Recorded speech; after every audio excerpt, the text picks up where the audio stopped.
Ganesha, the remover of all obstacles. Ganesha.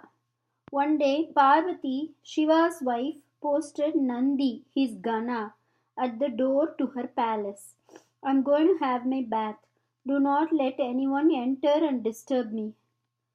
A little later, Shiva came there. Nandi was in a dilemma. What should I do? How can I stop him from entering his own home? Shiva entered the palace and strode into the inner rooms. My lord, here? But Nandi was told. Nandi has disobeyed me. You may be my husband, and but he had no right to let you enter. Ha ha ha. Shiva was amused, but Parvati was annoyed. I must have a Gana of my own who will obey me alone. She spoke to her friends about it. You are right. None of the Ganas can really be called your own. One of them had an idea. Why don't you create a Gana who will owe first allegiance to you? A good suggestion. I shall. She gathered the saffron paste from her own body and created a boy. When she finished, she gazed in admiration at her own creation. How handsome he is! How strong he looks! She decked him with ornaments and blessed him. Then he came to life. You are my son, my very own son. I have none else to call my own. Command me, mother, what should I do? Take this staff and follow me. She led him to the door. Stand here and let no one enter without my permission. A little later, who could that boy be? I have never seen him before. To Shiva's astonishment, the youth barred his way. Halt! No one enters without my mother's permission. Shiva was taken aback. Foolish boy, do you know who I am? Move out of my way. Without uttering a word, the youth struck Shiva with his staff. Shiva was furious. Fool, I am Shiva, Parvati's husband. How dare you forbid me to enter my own home? But the youth only raised his staff and hit Shiva once again. Shiva turned to his Ganas. Who is that fool? What is he doing there? Throw him out and report to me. Shiva left and the Ganas turned upon the youth. Get away with you, or you will receive a taste of my valor. You get away from here if you value your life. You seem to forget that we are Shiva's Ganas. The youth stood still for a while. He was puzzled. Shiva is my mother's lord. What should I do? Should I fight them or shouldn't I? Meanwhile, indoors, Parvati had heard the commotion. She sent her friend out. Please find out what that noise is all about. The friend soon returned. They are threatening your son. Please don't allow them to lower your prestige. Parvati hesitated for a moment. Shiva is, after all, my husband.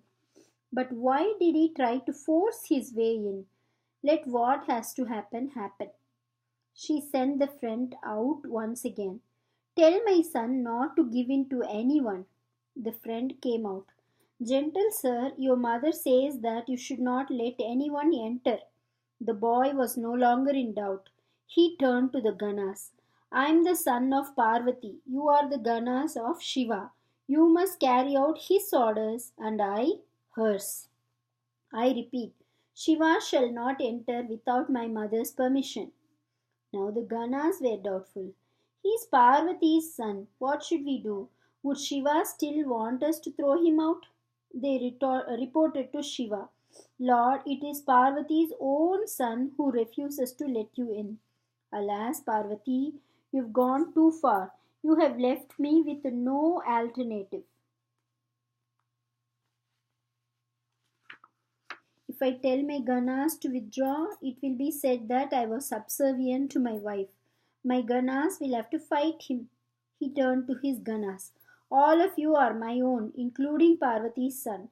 So a battle may not seem proper to you, but if we don't accept the challenge, we may be misunderstood.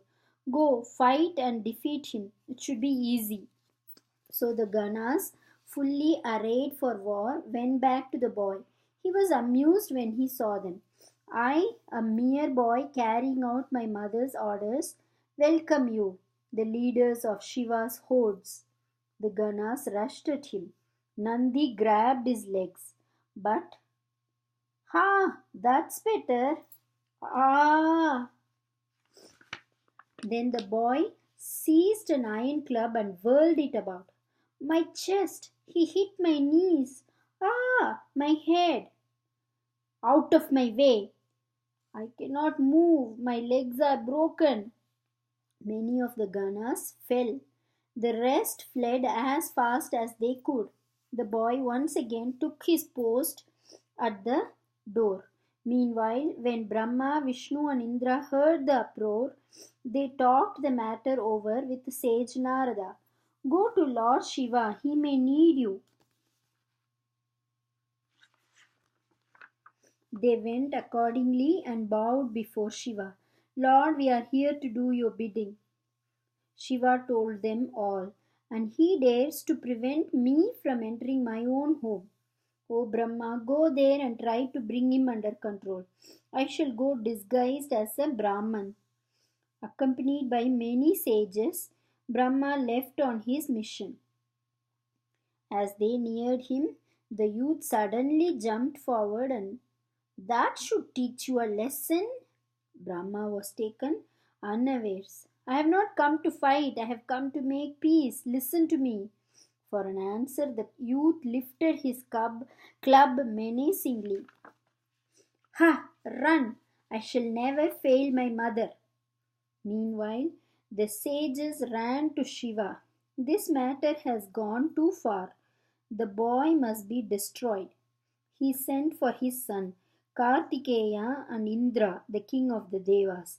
Lead your Ganas and Devas to war. Vanquish the impudent upstart. The Devas, led by Indra, and the Ganas by Kartikeya, fell upon the boy from all directions. But the boy faced them valiantly. Meanwhile, Parvati learned of all that had happened. She was furious. How dare they harass my son? Then and there she created the two Shaktis, Kali and Durga. Go assist my son. Kali stood between the boy and the enemy, opening her mouth wide. She swallowed their weapons and hurled them back. Durga took the form of lightning and destroyed the enemy's weapons before they could reach the boy. Between the two of them, they did not let a single weapon come anywhere near the boy's swinging club. Indra and his devas were completely routed. Even Kartikeya, who had killed the invincible Tarakasura, was helpless. They held council. What should we do? Let us go back to Shiva. O Lord, we have seen and heard of many battles, but never have we seen or heard of such a warrior. Their praise only infuriated Shiva. I will have to kill him with my own hands. Shiva thundered out, followed by all of them. Unperturbed by the sight of Shiva, the boy attacked. All the chief gods, one by one, they fell. As Shiva watched him fight, he was amazed. He is invincible. He can only be killed by cunning. I must watch for an opportunity. The same thought had struck Vishnu too. He spoke to Shiva. I shall use my powers of delusion to fight him if you permit me. You may, that is the only way.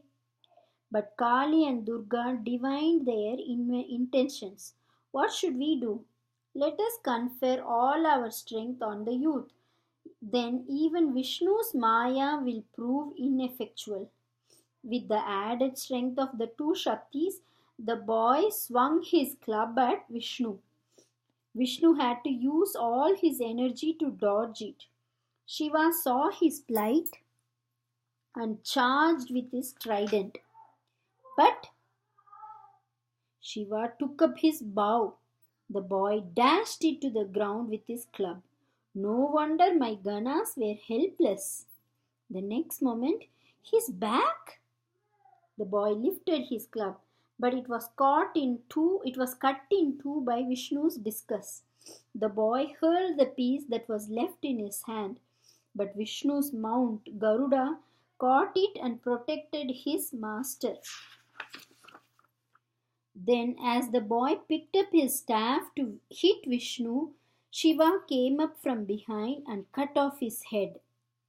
For a moment, all on the scene stood still, their gaze fixed on the valiant hero.